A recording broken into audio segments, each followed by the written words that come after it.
When Robin Williams appeared as Mork from Mork in a 1978 episode of Happy Days, no one expected the wacky alien to steal the entire show.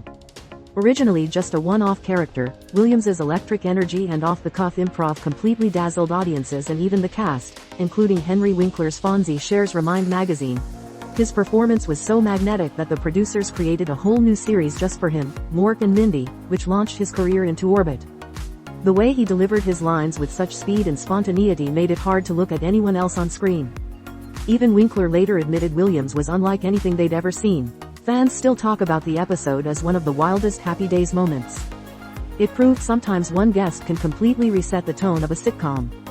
And in this case, it led to a pop culture phenomenon, adds Yahoo! When Christina Applegate guest starred as Rachel's sister Amy on Friends, she brought a whole new level of chaos and comedy to the already iconic cast.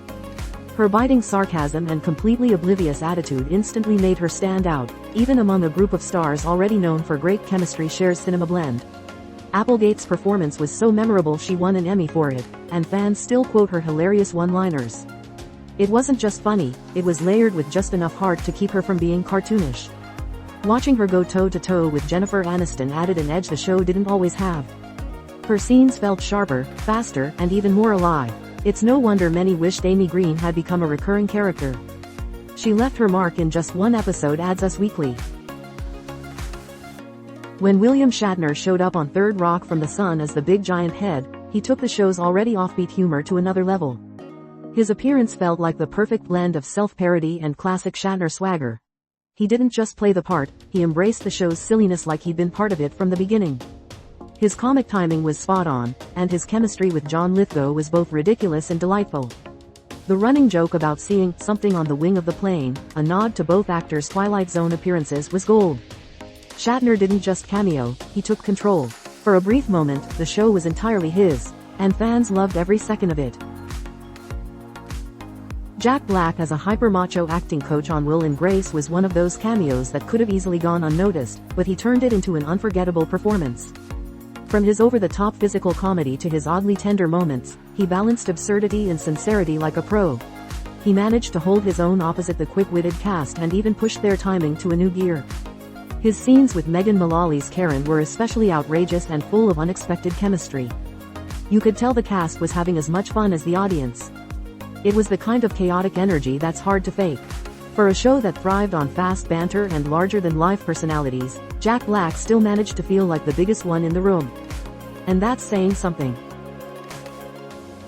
Yes, we know SNL isn't a sitcom in the traditional sense, but Justin Timberlake's recurring sketch appearances feel right at home here. When he first popped up, many expected another pop star trying too hard. What we got instead was someone who not only committed to the bit, but often outshined the entire cast. Whether he was dancing in a giant tofu costume or crooning in a digital short, he stole the spotlight with genuine comedic chops. His chemistry with Andy Samberg was lightning in a bottle. He wasn't just good, for a singer, he was flat-out hilarious. Timberlake earned his place as one of the show's most beloved guest hosts. He proved he had serious range, and he made you forget he ever fronted a boy band. When Betty White appeared in the second season of Community as the slightly terrifying anthropology professor June Bauer, it was an instant classic. At that point, she was already an icon, but this appearance showed she still had edge, and perfect timing. She brought just the right amount of weirdness to fit into Community's already quirky world. Watching her threaten Jeff with a blowgun while giving a philosophical lecture was peak chaos. And the rap she performed with Troy and Abed? Completely unexpected and completely unforgettable. Betty White had decades of sitcom work under her belt, but this one guest spot proved she could still dominate a scene. It was a reminder that legends never lose their spark, and she lit up that episode like only she could. Reese Witherspoon stepped into the Friends universe as Rachel's spoiled younger sister Jill, and from her first line, she commanded the screen.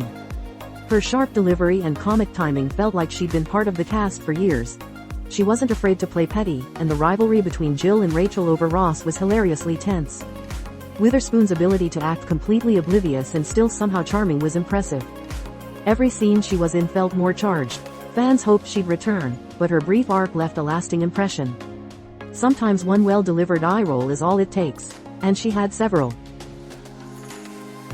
Bruce Willis's role as Paul, the intimidating father of Ross's girlfriend Elizabeth, turned into one of the most unexpectedly funny arcs on Friends. Known for his action roles, Willis leaned into the awkward dad energy and brought a deadpan presence that contrasted beautifully with the cast's antics. Watching him squirm through emotional vulnerability with Rachel was a masterclass in subtle comedy.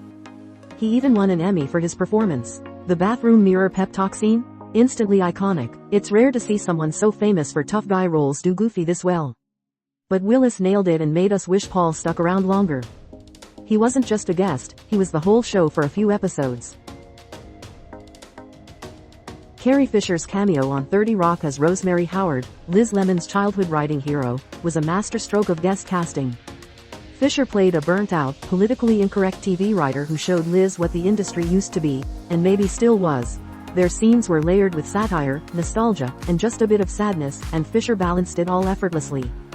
The moment she told Liz, "Help me, Liz Lemon. You're my only hope," was the kind of fourth-wall wink that only she could deliver. Her dry humor and fearless delivery stole every moment. Fisher brought gravitas and grit to an already smart show, and for fans of both her and 30 Rock, it was television gold. When Jon Hamm joined 30 Rock as Dr. Drew Baird, the ridiculously handsome man living in The Bubble, he played against type in the best way possible. Instead of being suave and composed, Hamm leaned into the absurdity of a man who had never been told he wasn't amazing.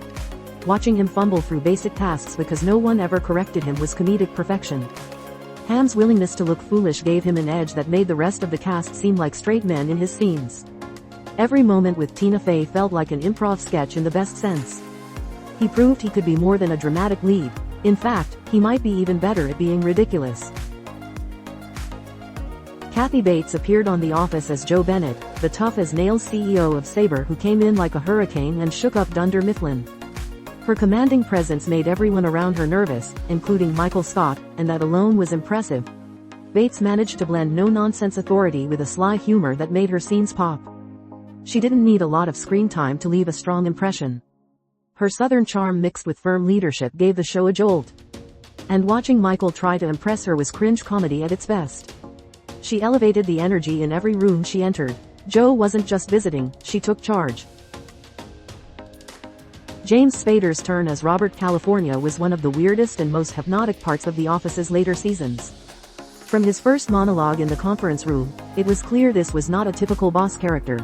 He made every sentence feel like it held a deeper, possibly terrifying meaning. Spader had a way of making mundane office chatter feel like an existential riddle. His scenes were often uncomfortable in the best way. While the main cast held their usual charm, Spader came in with something entirely different. It was mesmerizing to watch. Love him or hate him, you couldn't look away.